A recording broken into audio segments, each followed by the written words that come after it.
ভারতে আন্দোলনরত শিক্ষার্থীদেরকে দেখলে মনে হয় না যে এরা কোনো আন্দোলনে আছে, মনে হয় যেন এরা কোনো আনন্দ ভবনে আছে। এরা কখনো কখনো পুলিশের সাবমাবু সিরে পুলিশের ড্রেস গাদ দিয়ে রাস্তা পাগলামি করে, আবার কখনো ট্রাফিক সাজে,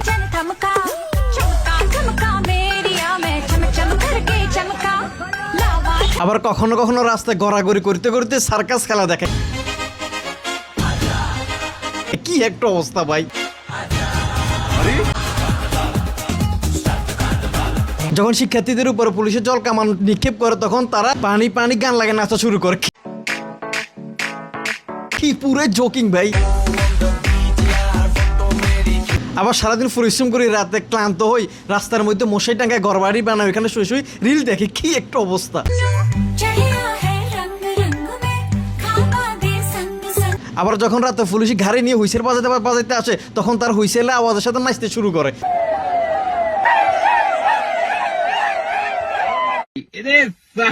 আবার আরেকজন তো নরেন্দ্র মোদী সাবমাবু সিরিয়াল আনার জন্য একবার গাছ কাটা মেশিন লইলাম গেছে, এক খানকির বোতল কনায় বিয়ে আইলে একবার জায়গা শেষ করে দিব।